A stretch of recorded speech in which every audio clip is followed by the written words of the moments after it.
Salut, j'espère que vous allez très bien. Moi, de mon côté, je vais super bien.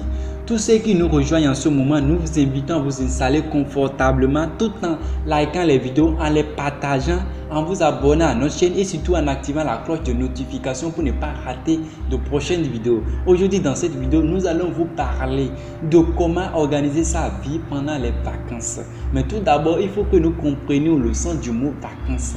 Quand on dit vacances, cela signifie le temps pendant lequel les études s'arrêtent dans les écoles, dans les collèges et dans les lycées. Mais il y a vacances et vacances. Il y a les vacances de Noël et de Pâques, 2 fois 15 jours que nous appelons communément congés. Et il y a les grandes vacances, plus de 2 mois à ne rien faire. Quand nous prenons les vacances de Noël et de Pâques, ce sont simplement 2 arrêts dans la vie scolaire où le bus s'arrête. Mais on ne descend pas car il va continuer sa route.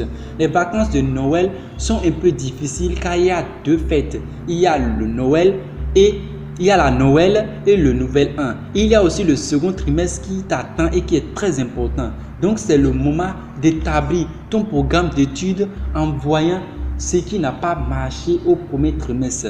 Quant aux vacances de Pâques, elles sont plus tranquilles. Mais c'est le dernier arrêt avant les examens de fin d'année. Les matières de l'année sont presque terminées. C'est le moment de mettre les points sur les i. C'est le moment de mettre tes cahiers en ordre et d'achever de faire les résumés des matières.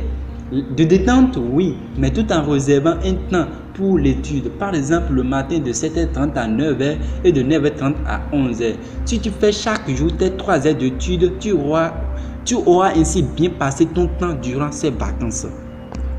Maintenant, si nous prenons les grandes vacances, cette fois, pas d'examen, 2 mois de tranquillité. Mais il ne faut pas que ce soit du temps perdu. À la fin des vacances, certains élèves semblent avoir tout oublié.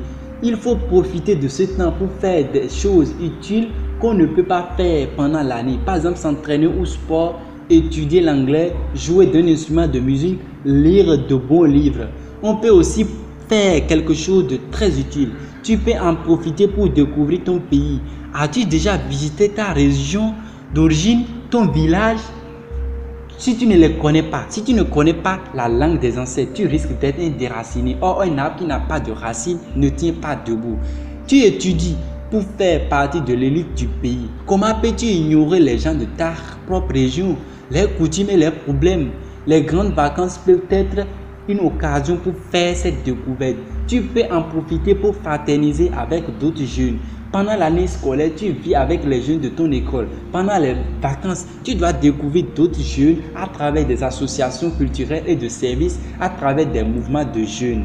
Avec eux, tu peux faire des camps où tu vas découvrir la fraternité entre jeunes.